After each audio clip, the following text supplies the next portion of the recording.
When I received news of my daughter's memorial service, my son-in-law responded, "She passed away weeks ago. We held a private ceremony for immediate family only." 10 days later, he contacted me frantically. "What have you done to destroy everything? I'm grateful you're here." Welcome, dear listeners of The Voice of the Heart.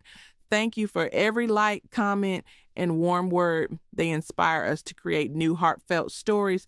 Subscribe so you don't miss the next episodes, and enjoy listening. I was arranging daisies in my living room when the telephone rang. Yellow daisies, Emma's cherished flowers since childhood. I'd purchased them, hoping perhaps I could deliver them to her at the medical center.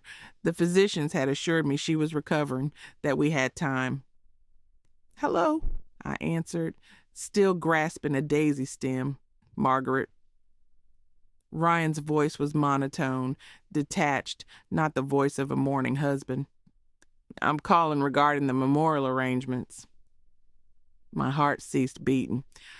The daisy dropped from my fingers onto the hardwood floor. "Memorial? What memorial? The physician said Emma was..." "When did you last communicate with a physician, Margaret?"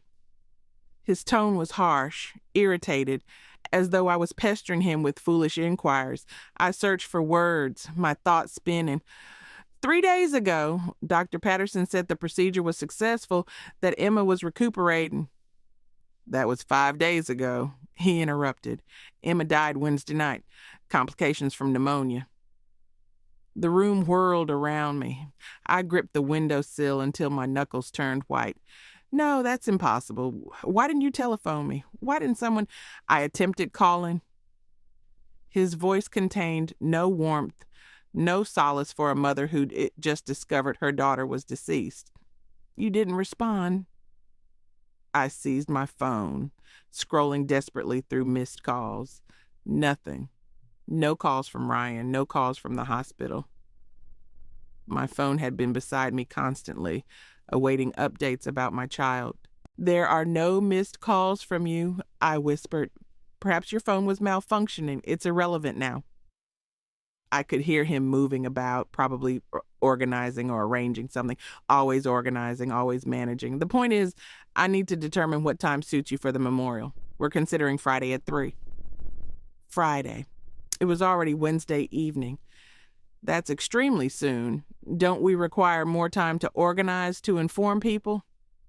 "It's already organized. Small ceremony, close relatives only. Reverend Thompson from my congregation will conduct the service." My congregation, not our congregation, not the church where Emma was christened, where she participated in the youth choir every Sunday until she was 14. His congregation, where I'd never felt welcome. "Ryan, please, can we discuss this? I understand you're grieving too, but Emma was my daughter. I need to participate in..." "I've been considering this." His voice grew colder, "and honestly, it might be preferable if you didn't attend." The word struck me like a physical assault. I actually stepped backward, my shoulder hitting the wall. "What did you just say?"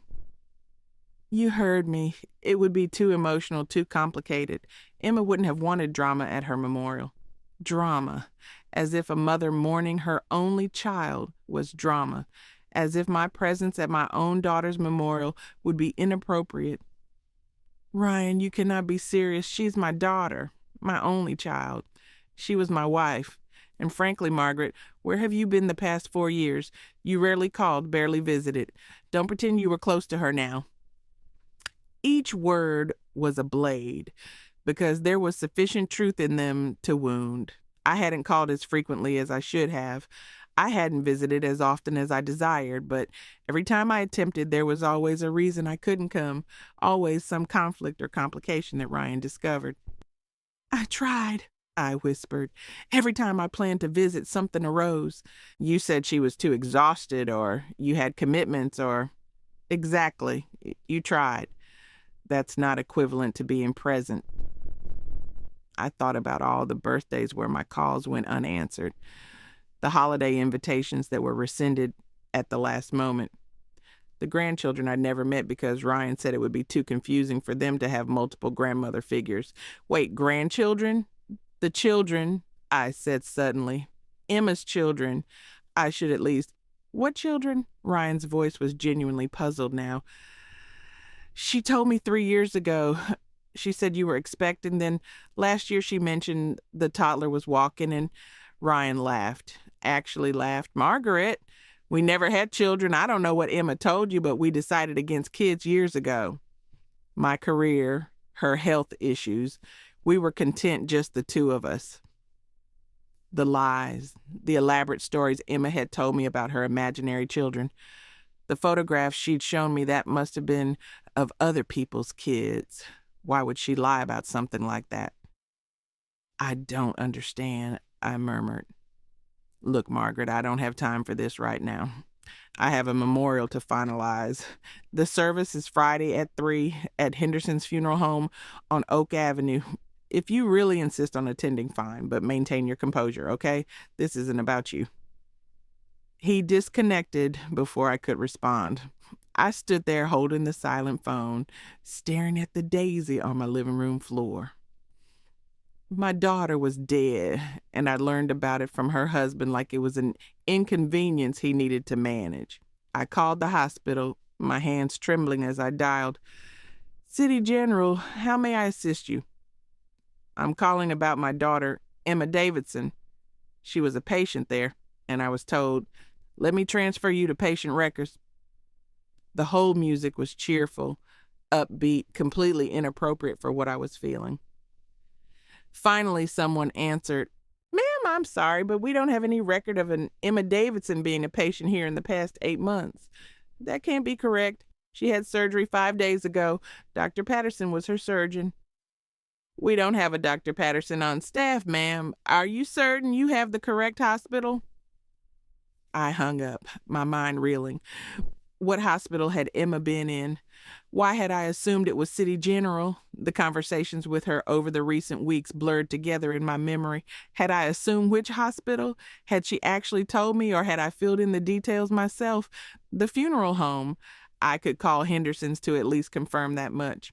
Henderson Funeral Home, this is Patricia speaking.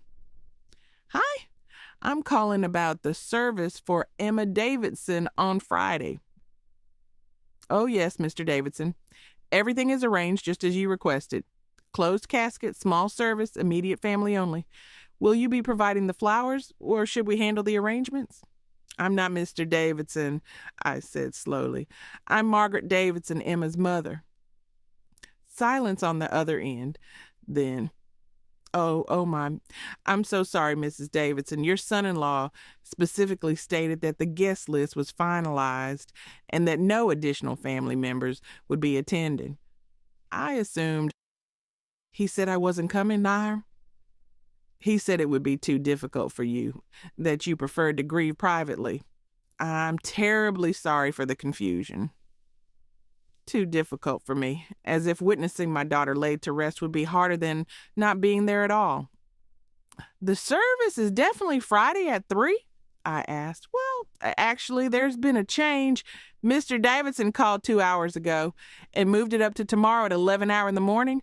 He said something about wanting to conclude things quickly for everyone's benefit. Tomorrow, Thursday morning. Less than 15 hours from now, he'd moved my daughter's memorial and hadn't even bothered to inform me. I hung up and collapsed into my armchair, staring at the daisy on the floor. In the morning, while I was probably drinking tea and reading the news, my only child would be buried, and her husband, the man who'd systematically excluded me from her life, would be the only one there to say farewell. But perhaps that's exactly what he wanted. Perhaps that had always been the plan. The realization hit me like freezing water. I might never even know where my daughter was buried. I didn't sleep that night. Instead, I sat in Emma's former bedroom, surrounded by photographs and memories, trying to piece together when everything went wrong. The room had remained unchanged since she moved out 14 years ago. Her art supplies still filled the desk. Her college degree hung askew on the wall where she'd hastily placed it before graduation. When did I lose my daughter? It hadn't been sudden. It was more like watching someone vanish in slow motion. So gradual you don't notice until they're completely gone. I picked up a photograph from her dresser, Emma at 28, beaming beside her new husband. Ryan looked distinguished in his suit, his arm possessively wrapped around her waist. I remembered that day clearly because it was the first time I felt like an outsider in my own daughter's life. "Mom, I need to discuss the seating arrangements with you," Emma had said 4 days before the wedding. Her voice was apologetic, uncomfortable. "Ryan thinks it might be better if you sat in the third row instead of the front." The third row. I tried to keep my voice light, understanding. "But sweetheart, I'm the mother of the bride." I know, it's just Ryan's family is larger and they've been planning this for months. His aunt needs to sit up front because of her walker. And of course, I'd interrupted. I didn't want to be the difficult mother-in-law before I'd even become one. Whatever makes Ryan happy. But it stung. And looking back now, it was the first of many small concessions that added up to complete exclusion.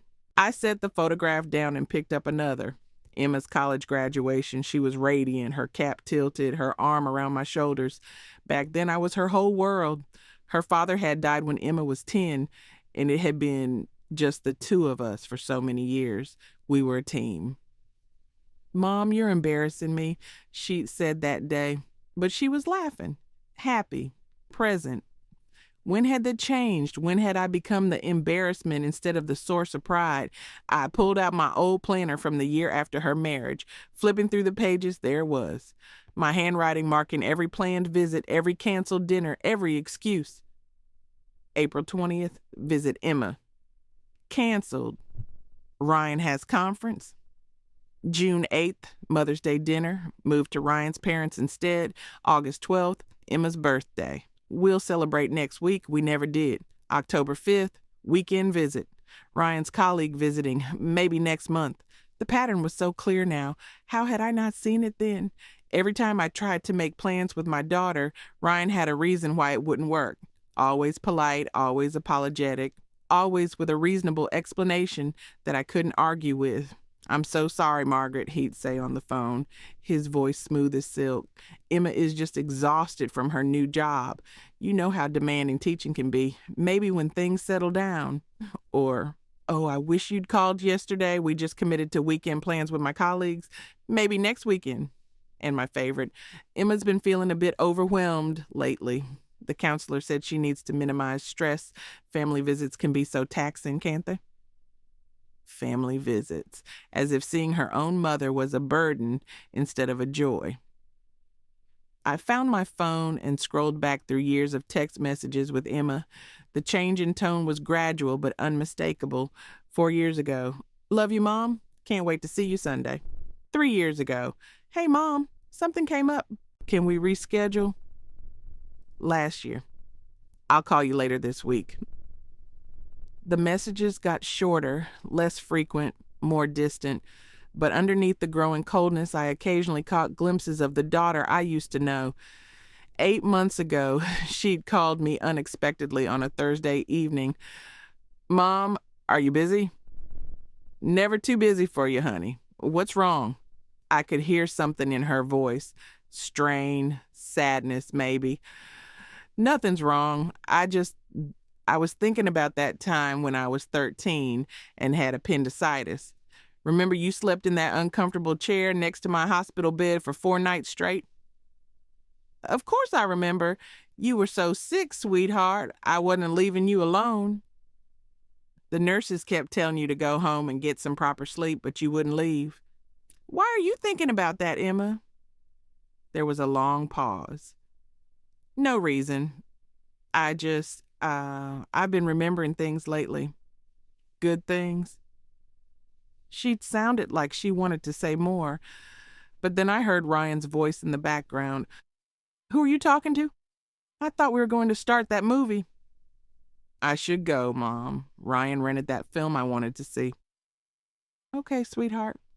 I love you." "Love you too." It was the last time she'd said that to me, the last time she'd called just to talk, just to remember. What had she wanted to tell me that day?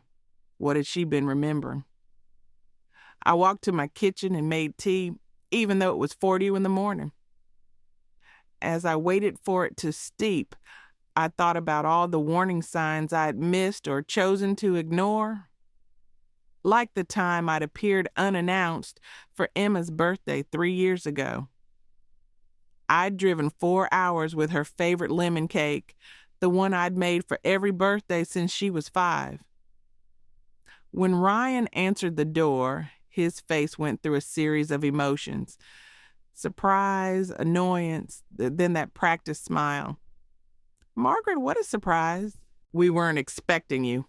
I know I should have called, but it's Emma's birthday and I wanted to bring her cake." "Oh, how thoughtful. But actually, we're just leaving for dinner with my family. My mother made reservations at that new Italian place downtown." "I could join you," I'd offered hopefully. "I'd love to meet your parents properly." "Oh, I don't think there's space. It's a small table, you know how restaurants are." He took the cake from my hands.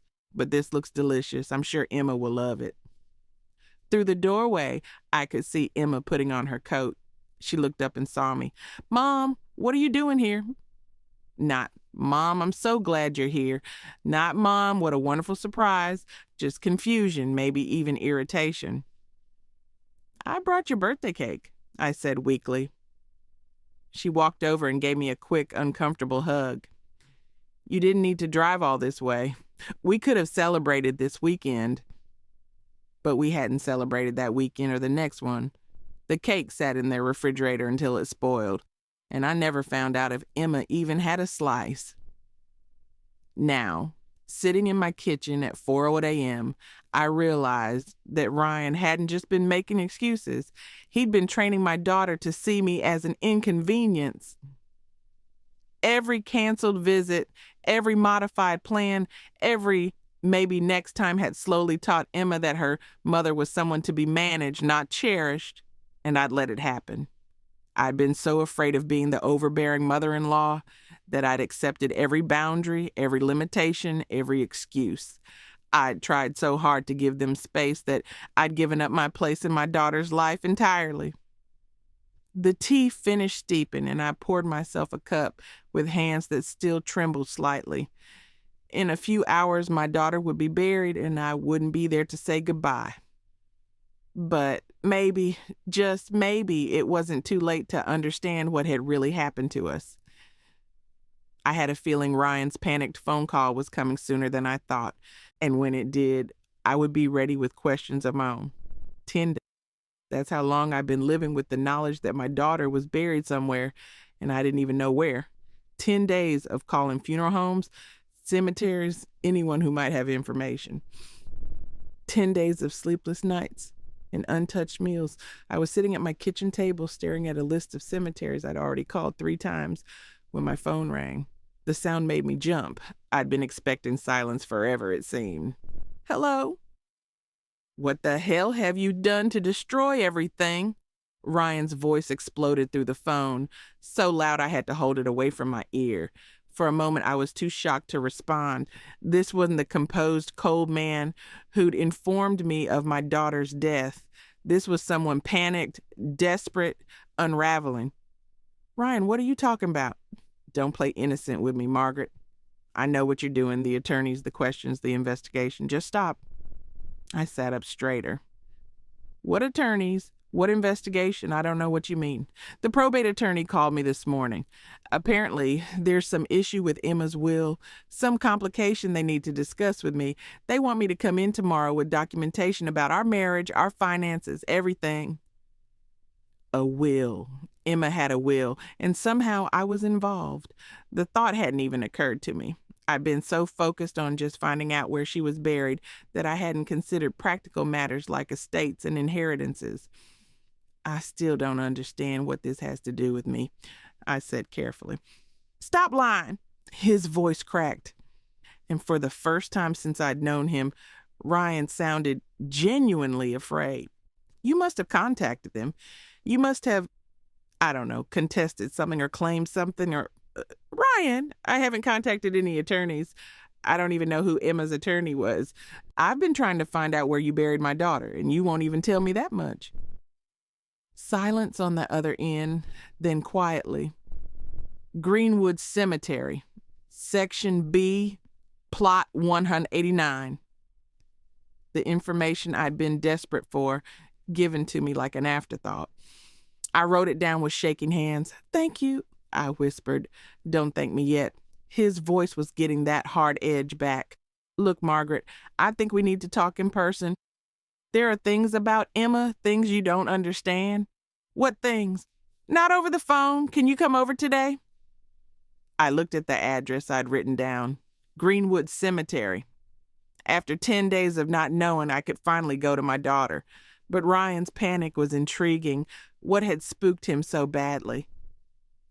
"I'll come over after I visit the cemetery." "No!" The word came out sharp, desperate. Come here first, please, Margaret. It's important." There was something in his voice I'd never heard before. Vulnerability, maybe even fear. After all these years of being shut out, now he needed me. The irony wasn't lost on me. "I'll be there in an hour." The house looked the same from the outside, the neat colonial home where my daughter had lived and died without me knowing. But when Ryan opened the door, he looked like a different person. His usually perfect hair was disheveled. His face was pale and drawn, and he was wearing wrinkled clothes that looked like he'd slept in them. "Come in," he said, stepping aside. "Do you want coffee? I just made some." The politeness felt forced, desperate. I followed him into the kitchen where I'd never been welcome before. The counters were cluttered with papers, legal documents scattered everywhere. "Ryan, what's going on?" He poured coffee with hands that trembled slightly. "The attorney said Emma changed her will 4 months ago." 4 months, Margaret. Right around the time she... He trailed off, staring into his coffee cup. "Around the time she what?" "Around the time she started asking questions about you, about why you never visited, why you never called anymore." He looked up at me, and his eyes were red-rimmed. "I told her you'd gotten busy with your own life, that you didn't really want to be bothered with us anymore." The lie sat between us like a physical thing. I felt anger rising in my chest, but something in his expression made me hold back. "But apparently," he continued, "she didn't believe me. The attorney said Emma hired a private investigator." My coffee cup froze halfway to my lips. "A what?" "A private investigator, to look into what happened between you two, to find out why you'd suddenly stopped trying to have a relationship with her." I set my cup down carefully. "And what did this investigator find?" Ryan's face crumpled. "Phone records, documentation of every plan, every changed invitation, every excuse I made to keep you away. Text messages I sent from Emma's phone when she was at work, telling you she was too busy to see you. Emails I intercepted and deleted before she could see them." The room seemed to tilt around me. "You sent messages pretending to be Emma." "Only a few times," he said quickly, as if that made it better. "And only when I knew she was overwhelmed with work, when seeing you would have been stressful for her. I was protecting her. Protecting her from her own mother. You don't understand," he said, his voice rising. "When we first got married, you were all she talked about. Mom this, mom that. Every decision had to be run past you. Every plan had to include you. I felt like I was married to both of you." I stared at him, this man who'd systematically stolen my daughter from me, and tried to find words for the rage building inside me. "So you decided to fix that by lying to both of us. I thought if you had some distance, you'd both be happier. I thought Emma would focus more on our marriage, on building a life with me, and I thought you'd find your own life, your own interests." "Did it work?" I asked quietly. He looked down at his hands. For a while. Emma stopped mentioning you so much. We had a good marriage, Margaret. We were happy until 4 months ago." "Until 4 months ago," she agreed. "Something changed. She started bringing you up again, asking why you never called anymore, why you seemed so distant. I kept telling her you were fine, that you told me you were happy we were giving you space, but she didn't believe me. She said you used to call her every week. She said you used to remember every birthday, every anniversary, every small thing that mattered to her. And then suddenly, nothing. She said that wasn't like you. I felt tears starting to form. My daughter had known. Somehow she'd known that something was wrong. So she hired an investigator. Yes. And apparently what they found, he gestured helplessly at the papers scattered across the counter. It was enough to make her change her will. The attorney said she left everything to you, Margaret. The house, her savings, her life insurance, everything. I felt like I'd been hit by a truck. Everything? There's a letter, he said quietly. The attorney has it. Something Emma wrote to go along with the will.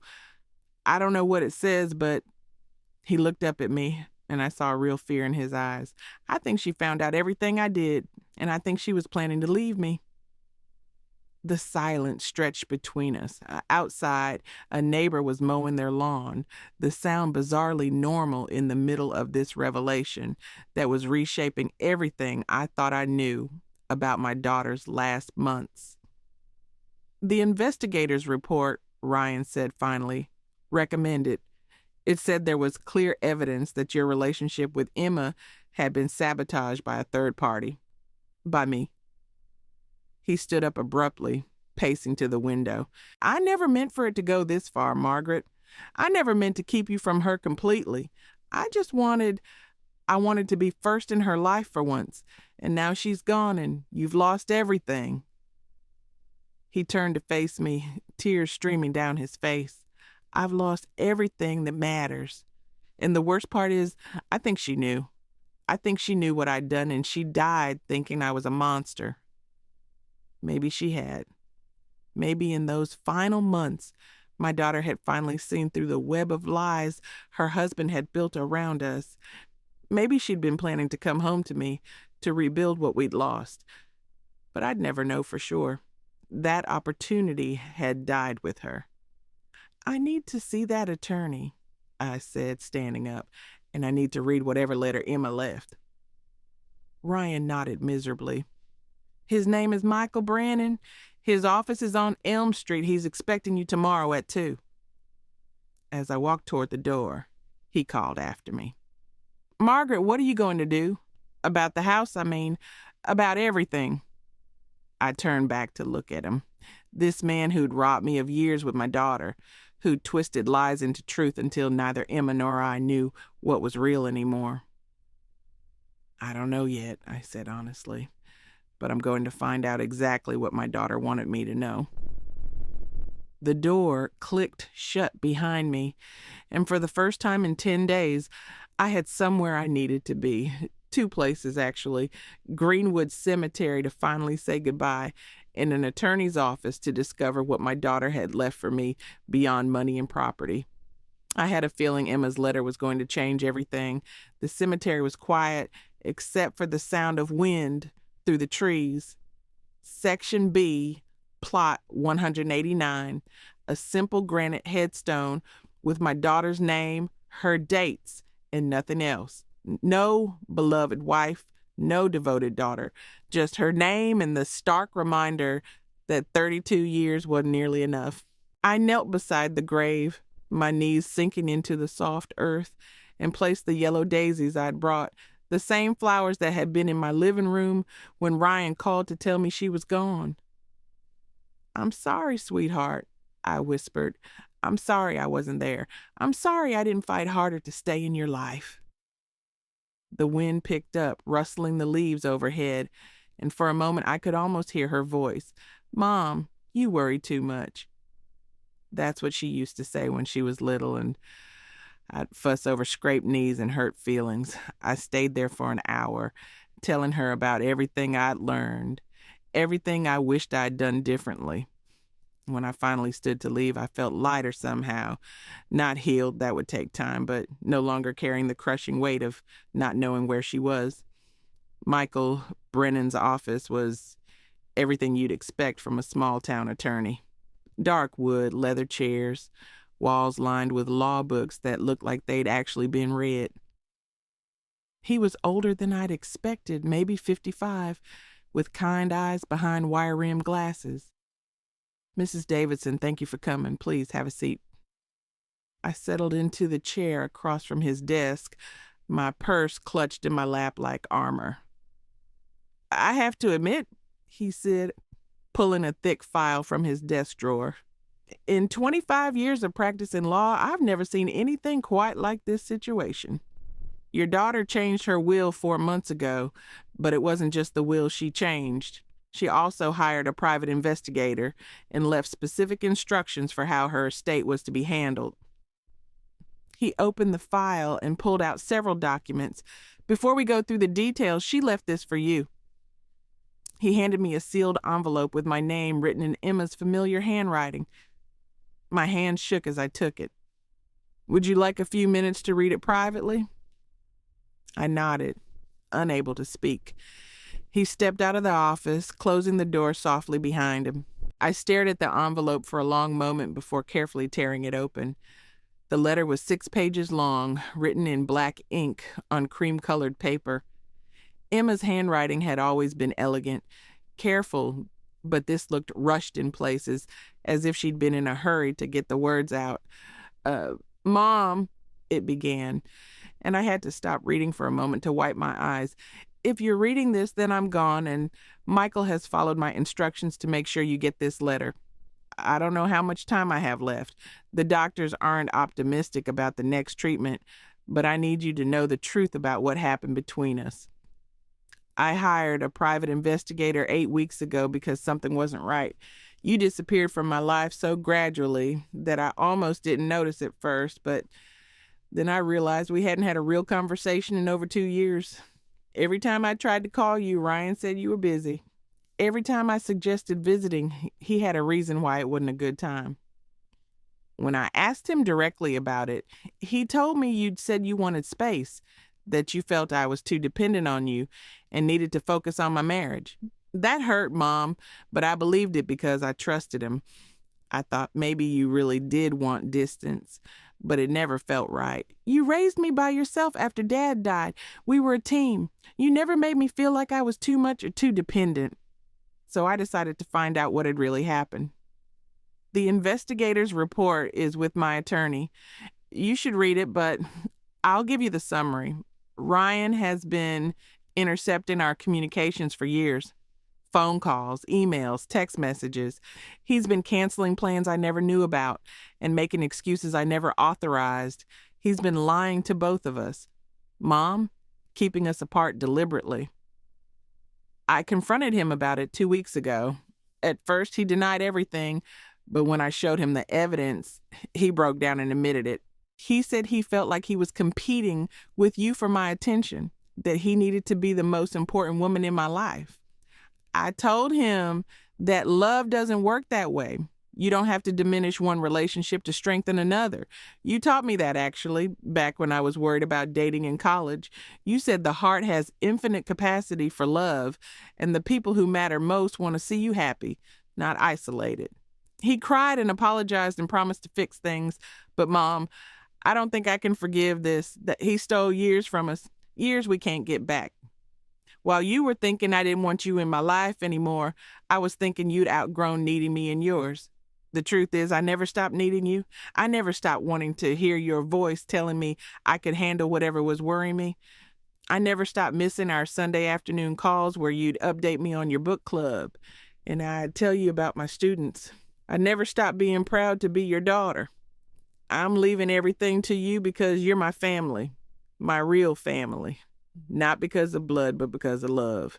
Because you're the one who was there when I had nightmares, who taught me to drive, who came to every school play, even when you were working double shifts. I'm also leaving you something else. The power to decide what happens to Ryan. He doesn't know about the will yet. He thinks everything will come to him automatically. If you want to provide for him, you can. If you want to make sure he's taken care of, that's your choice. But if you want him to face the consequences of what he's done, that's your choice too. I know this puts a burden on you that you shouldn't have to carry, but I trust your judgment more than anyone's, and I know whatever you decide will come from a place of wisdom, not revenge. I'm sorry, Mom. I'm sorry I let him fool me for so long. I'm sorry I didn't trust my instincts sooner. I'm sorry I won't get to make it up to you in person. I love you. I've always loved you. Nothing Ryan did change that. Even when I didn't understand what was happening, you were still the best mother I could have asked for, and I'm proud to be your daughter. Please don't let guilt eat at you. You did nothing wrong. You love me the way mothers are supposed to love their children, completely but not possessively. Ryan's jealousy and manipulation are not your fault, and they're not my fault either.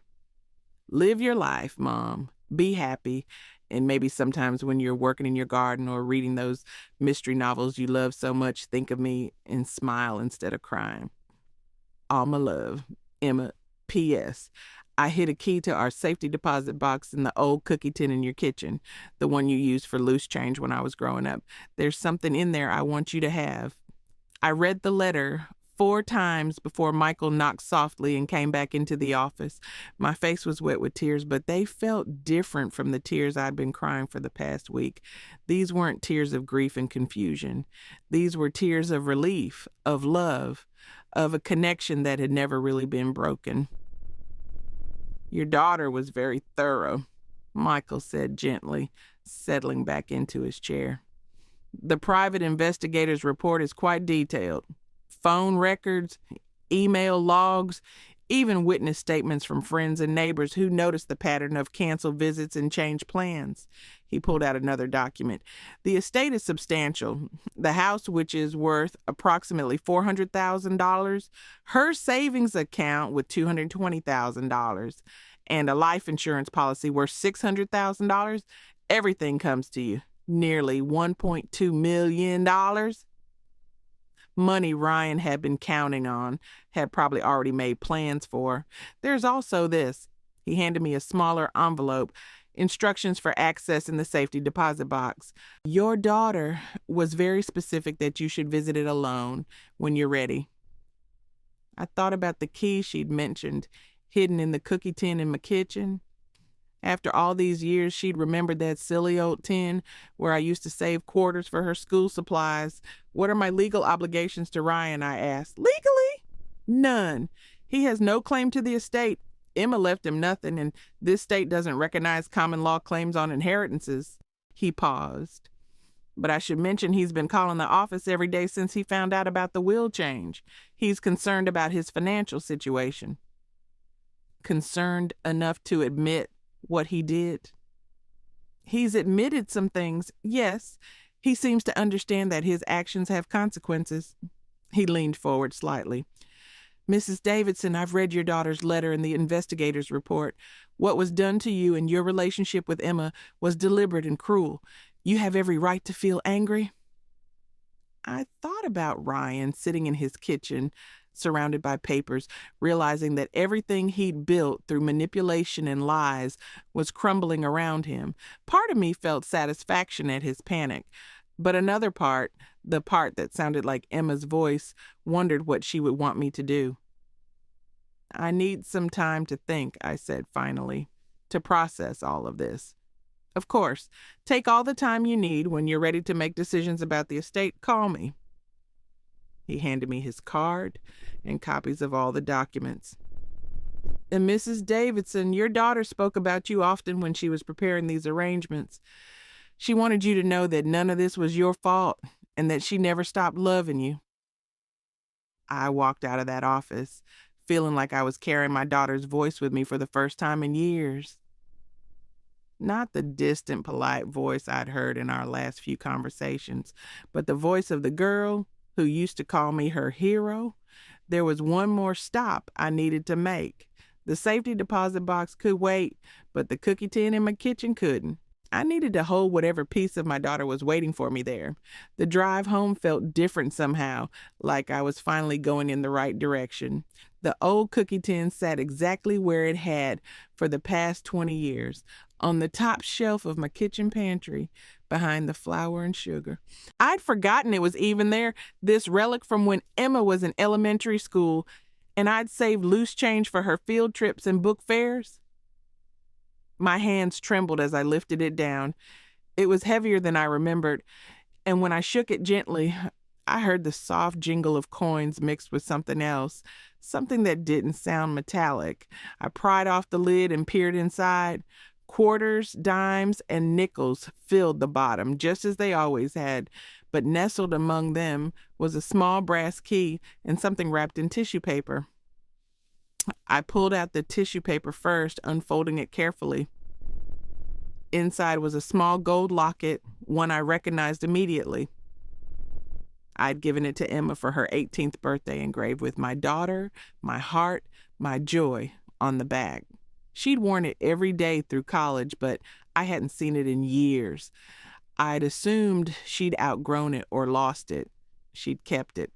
All this time, even when Ryan was poisoning her against me, she kept it. The key was small, clearly for a safety deposit box. There was a tiny tag attached with an address downtown and a box number 189, the same number as her grave plot. She'd planned this carefully, even in her final months. I sat at my kitchen table holding the locket and thinking about everything I'd learned today. Emma had known. She figured out what Ryan was doing and had taken steps to protect our relationship, even from beyond the grave. But there was still something I didn't understand. Why had he done it? What had driven him to systematically destroy the bond between a mother and daughter? My phone rang, jarring me from my thoughts. Ryan's name appeared on the screen. "Hello?" "Margaret, thank God you answered. Please, I need to see you again. There are things I didn't tell you yesterday, important things." His voice was different again, not the desperate panic from yesterday, but something closer to resignation. "What things?" "About why I did what I did. About things that happened before Emma and I got married. You deserve to know the whole truth." I looked at the locket in my palm, at the key that would unlock whatever final message my daughter had left for me. Part of me wanted to hang up, to focus on Emma's legacy instead of Ryan's excuses. But another part needed to understand, for Emma's sake, if not for my own. "I'll come over, but this is the last time, Ryan. After today, I don't want to see you again unless it's through attorneys." "I understand." An hour later, I sat in his living room again, but this time the atmosphere was different. He'd cleaned up the scattered papers, made an effort to look presentable. He served coffee in actual china cups instead of mugs, as if formality could somehow make up for years of deception. "I need to start from the beginning," he said, settling across from me, "from before Emma and I even met." He stared into his coffee cup as if the words he needed were floating there. "I was married before, to a woman named Jennifer. We've been together for 4 years, planning our future, building a life together." He looked up at me. "Her mother despised me from day one." I waited, not sure where this was going. "She thought I wasn't good enough for her daughter. Wrong career, wrong family background, wrong everything. She did everything she could to break us up. Exactly the kind of thing you probably think I am." "Ryan, let me finish, please." He took a shaky breath. "She succeeded. Jennifer chose her mother over me, called off our engagement 6 weeks before the wedding because her mother convinced her I was only after her trust fund, that I didn't really love her."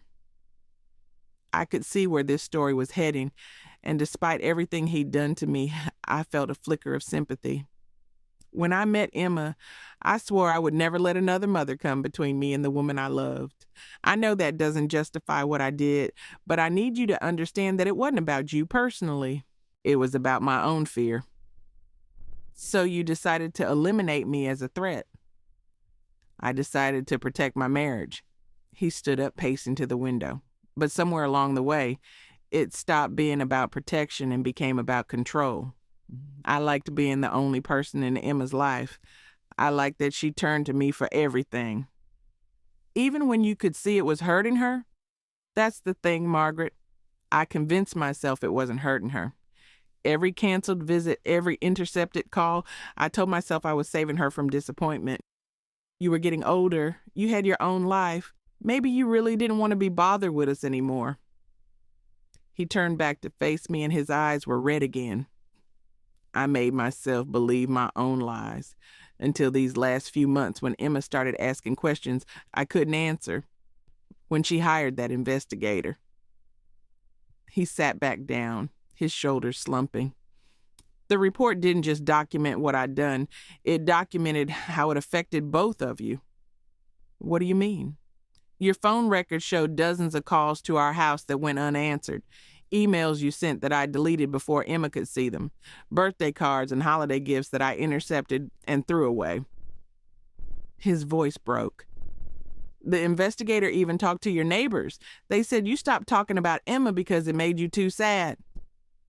I remembered those conversations with Mrs. Henderson next door, how I'd eventually stopped mentioning my daughter because every story ended with, "But she's too busy to see me now." "There's more," Ryan continued. "The investigator found out about your medical records." I froze. "What medical record?" "2 years ago, when you had that heart episode, you were in the hospital for 6 days. My blood went cold. I remembered that stay vividly, the frightening chest pains, the rushed tests, the long recovery. I'd been alone the entire time because I'd assumed Emma didn't want to be bothered with her mother's health problems. I told her you were fine," Ryan whispered. "I told her you'd specifically asked not to be disturbed, that you had friends taking care of you and didn't want her to worry. She wanted to come. She was packing a bag to drive up when I called her back and told her you'd been discharged and were resting comfortably at home with your neighbor helping." He was crying now. "I convinced her that showing up would embarrass you, that you'd specifically said you didn't want her to see you looking sick and vulnerable." I thought about those 6 days in the hospital, how I'd stared at the ceiling wondering if anyone would even notice if I died, how I'd convinced myself that this was what independence looked like, handling everything alone because your grown child had her own life to worry about.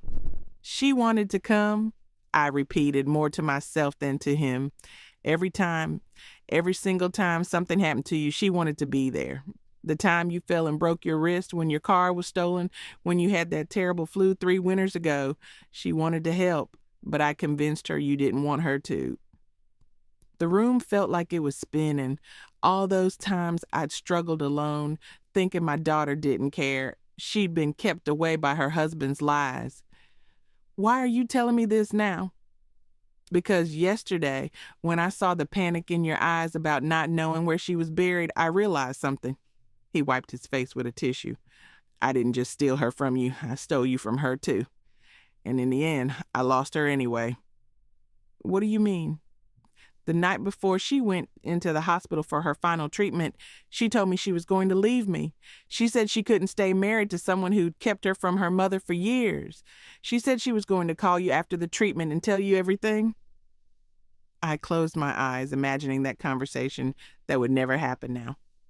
"She died thinking I was a monster, Margaret." And she was right. He looked at me with something approaching desperation. "I know I don't have the right to ask for anything, but I need you to know I loved her. I really did love her.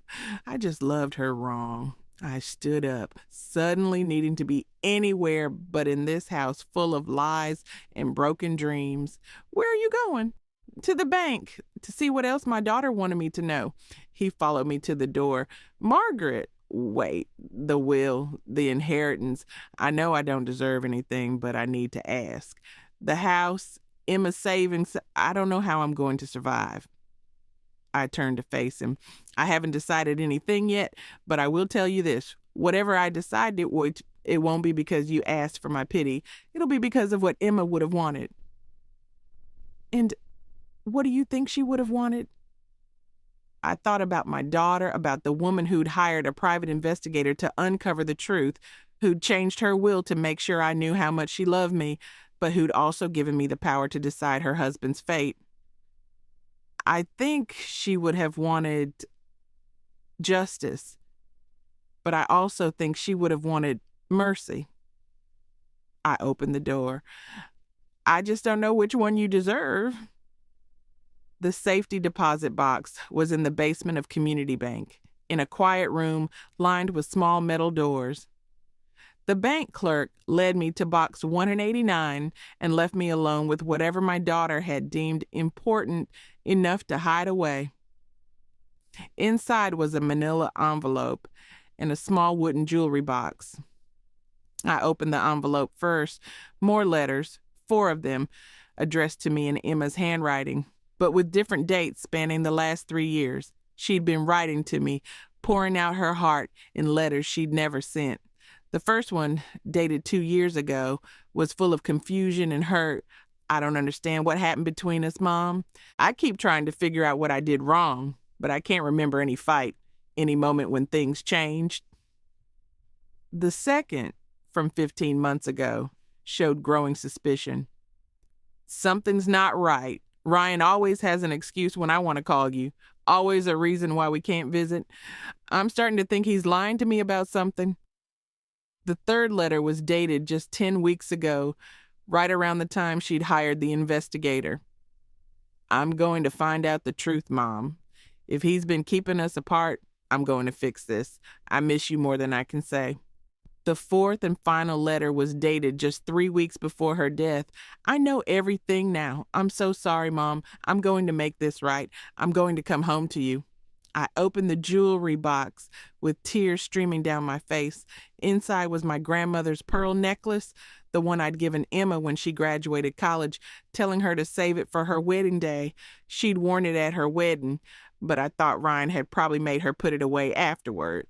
There was a note tucked under the necklace. "This belongs with you, where it always belonged.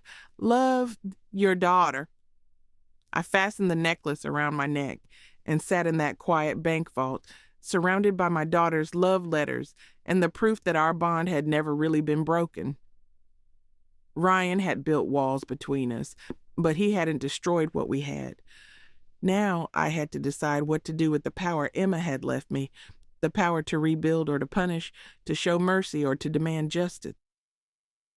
For the first time since this nightmare began, I knew exactly what my daughter would have wanted me to do.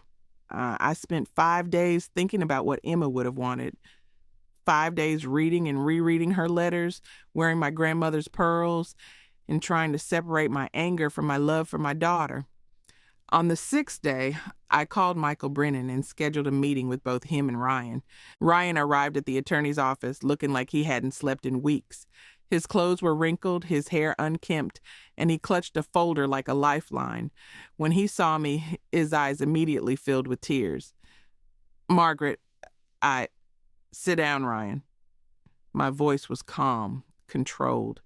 I'd found my center in those letters from my daughter, in the certainty of her love for me. Michael cleared his throat and pulled out the estate documents. "Mrs. Davidson has made her decision regarding the distribution of Emma's assets." Ryan's hands were shaking as he waited for me to speak. "I've decided to give you the house," I said quietly. His eyes widened in shock. "What?" "The house is yours, free and clear, but that's all." I leaned forward, meeting his gaze directly. "The savings account and life insurance money will go into a foundation in Emma's name, supporting programs that help families maintain relationships when one person tries to manipulate or control them." He blinked rapidly, trying to process what I was saying. "Why?" he whispered. "Because Emma wouldn't have wanted you to be homeless, but she also wouldn't have wanted you to profit from the pain you caused." I pulled out one of her letters and read aloud. "The heart has infinite capacity for love, and the people who matter most want to see you happy, not isolated." I folded the letter carefully and put it back in my purse. Emma understood that love isn't about control or possession. It's about wanting the best for someone, even when they hurt you. Ryan was sobbing now, quiet tears that seemed to come from someplace deep and broken inside him. "I don't deserve this kindness, sir," he said. "No," I agreed. "You don't, but my daughter did, and this is what she would have wanted." Michael cleared his throat. "There are conditions to this arrangement." Ryan looked up, wiping his eyes. "You'll sign a statement acknowledging what you did," I continued. "Full disclosure of how you manipulated both Emma and me. how you intercepted communications and fabricated excuses to keep us apart. It won't be made public unless you ever try to contact me again or spread lies about our family. I understand. You'll also attend counseling, real counseling, not just a few sessions to check a box. You need to understand why you did what you did so you never do it to anyone else. He nodded, still crying. And one more thing. I reached into my purse and pulled out a small photo album I'd put together over the past few days. These are pictures of Emma growing up, her first day of school, her college graduation, her teaching awards, all the moments you never saw because you were too busy trying to erase me from her life. I slid it across the table to him. I want you to look at these and understand what you destroyed. Not just my relationship with her, but her relationship with her own history. Every story about her childhood that she couldn't share with you because it involved me. Every family tradition that died because you cut us off from each other. He opened the album with trembling hands, staring at a picture of 7-year-old Emma in her school play costume, beaming at the camera. "This is the daughter you married," I said. "The woman she became because she was raised with love, not manipulation, because she was taught that family means supporting each other, not controlling each other." He turned the page and found a photo of teenage Emma and me at her high school graduation, both of us glowing with pride. "She was so excited that day," I said softly. "She told everyone that her mom was her hero because I'd worked 3 jobs to put her through college. She said I was the strongest person she knew." "She said that about me too," Ryan whispered. "After we got married, she said I was strong for building my own business, for knowing what I wanted." "Then why wasn't that enough? Why did you need to be the only strong person in her life?" He stared at the photo for a long time before answering. "Because I was terrified of losing her the way I lost Jennifer. But I realize now that I lost her anyway. I just lost her more slowly, one lie at a time." Michael handed him the documents to sign. As he worked through the paperwork, acknowledging his deception and agreeing to the conditions of inheriting the house, I felt something I hadn't expected. Peace. This wasn't revenge. Revenge would have left him homeless and destitute. This wasn't forgiveness either. Forgiveness would have to come later, if at all. This was justice, tempered by the kind of compassion Emma had always shown, even to people who didn't deserve it. When all the papers were signed, Ryan looked up at me one last time. "Will you tell me about her?" he asked quietly. "About what she was like as a little girl? I know I don't have the right to ask, but I'd like to understand who she was before I met her." I thought about refusing. He'd stolen years of my daughter's stories from me. Why should I give him any back? But then I remembered something Emma had written in one of her unsent letters. "I wish I could tell Ryan about the time you taught me to change a tire in the rain, or about how you used to read me poetry before bed. I wish he understood that loving you didn't mean loving him less." "She was determined about everything," I said finally. "Even as a toddler, she had to finish what she started. She built a birdhouse when she was 6 that took her 3 weeks because she refused to let me help. It was crooked and the roof leaked, but she was so proud of it." A small smile crossed his face. "She still did that, always finishing projects, trying to make everything perfect. She got that from her father. He was a carpenter. He always said there was no point in doing something if you weren't going to do it right." I closed my purse and stood up. "Emma used to say she inherited the family gift for persistence. I guess she was using that gift at the end, trying to solve the biggest problem of all, how to bring her 2 families back together." Her 2 families. Ryan's voice was barely audible. "You were her family too, Margaret. In spite of everything I did, she loved you. That's why this was so hard for her. Why she waited so long to confront me. She didn't want to choose between us." "Don't thank me," I said as I walked toward the door. "Thank Emma. This is her mercy, not mine." As I walked out of that office, I felt my daughter's presence with me in a way I hadn't since she was a child. Not the distant, polite woman I'd talked to in our last few phone calls, but the girl who used to hold my hand crossing the street and tell me she loved me every night before bed.